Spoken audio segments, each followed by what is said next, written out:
York's classic rock, Q1043. And Daniel Sloss is with us. He's brought to New York a special work in progress performance that opened at the Soho Playhouse last night. Yes. So welcome to town. Thank you very much for having me back. Well, you know, you've performed in 55 countries. Yes. I just got back from India. But 55 countries. I mean, doing your taxes must be insane. Yeah. That's what came to your I mind know. out of everything. No, because you have to pay taxes in all the places that you work. Yeah. I'm sure he's not alone. Or you might have a guy. No, but if you 55 countries. I do have a guy, but I don't have like a bad guy. I make sure I do it properly.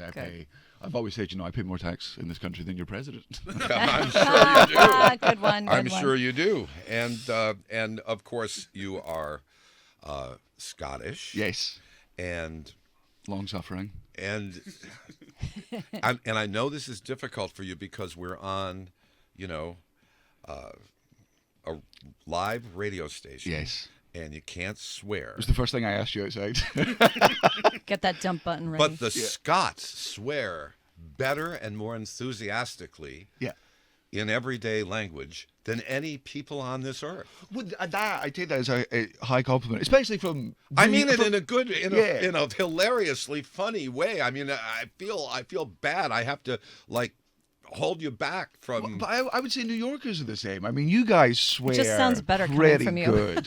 The reason I like New York is I still hear 1,000 swear words directed at me a day, but it's not done with the companionship of Scottish swearing, Right. Which is you can call somebody anything, but it doesn't necessarily mean it's an insult. No, it could be your best friend. Yeah. And it could be something that here would be like.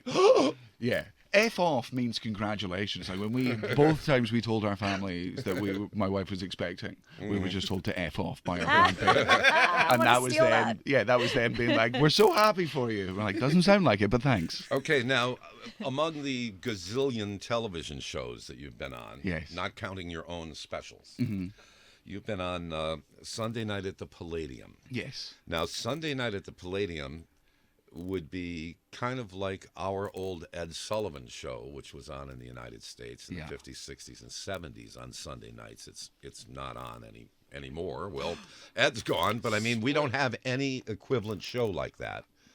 But Sunday Night at the Palladium is still on, right? Yeah. It's done occasionally now as a special, but yeah, it was going on for like 20 years. And the Palladium is just such a famous venue in the UK. Bruce Forsyth, who used to host the show, his ashes are underneath the stage. Really? Yeah. So you can go down there and see. There's also a guy who used to own the theatre who his mistress was buried beside him, and then when his wife died, she had it in her will that her mistress' ashes be taken away, thrown somewhere else, and her ashes put in beside her dead husband against his will. Wow.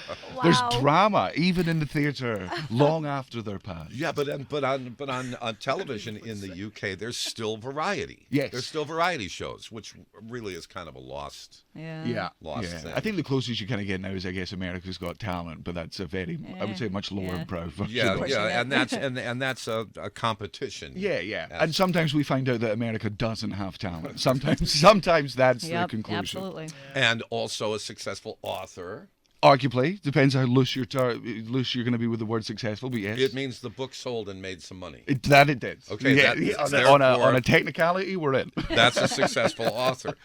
Do you know the title of his book that he published in? It's a in positive 2021? self-help book that's designed to make people feel better, and I really feel like the title of the book encapsulated the hope. Yeah, but it's awesome. The title is "Everyone You Hate Is Going to Die," and other comforting thoughts on family, friends, sex, love, and more things that ruin your life. Yeah.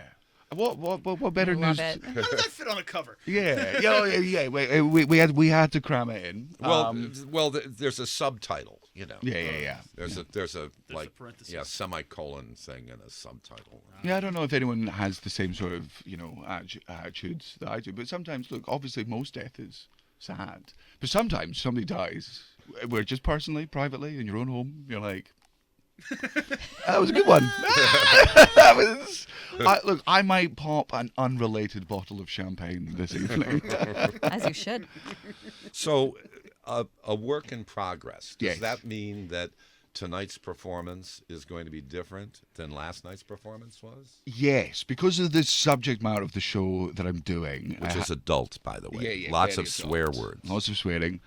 Very much talking about Russell Brand as well. And I have to. I'm not sure of how many different parts of the world are fully aware of Russell Brand, because he's successful over here, but when I was in India, you have to sort of be like, do you guys know who this is? And also, when you know him, how much do you know about him? So, and there's also, look, American audiences, I think, are the most like comedy literate in the world. This is the country that invented stand-up. This is the country that perfected stand-up. I think that it's so much fun to perform here and have an audience that just get the art form because it's part of your cultural DNA. But there is still some references where I'm just like, well, Americans get this. Does this make sense? And also, you know, swearing is different. Subject matter is different. I think nothing is off limits in comedy, and oftentimes my audience disagrees. And what do they do when they disagree? They get a firm lecture on why they're wrong and why I'm right. This is why they don't let tomatoes in anymore. Oh, Yeah. They search the bags at the door. Yeah. I've yet to have anything thrown at me. The only thing I've ever had thrown at me on stage is drugs. Oh. Well, there Yeah. you go. That'll save you some money. Yeah, right. Win-win. Now, keeping up this busy performance schedule Yeah. that you have, I mean, you need to have time to just live in order to create material, in Yes. order to have experiences that then become part of your comedy. Yeah. So how much downtime do you get? I mean, I'm looking at your schedule here. It's like you're always on the road. Yeah. And very much for like 15 years of my life, I was touring for about 9 to 10 months of the year. But then last May, my American tour ended. My daughter was going to be born in July. So I was like, I'm going to take a year off. Wow. I'm in a very lucky position where I can just take the time off. I can be present the whole time and, you know, help my wife and be there 24 hours a day for that first year.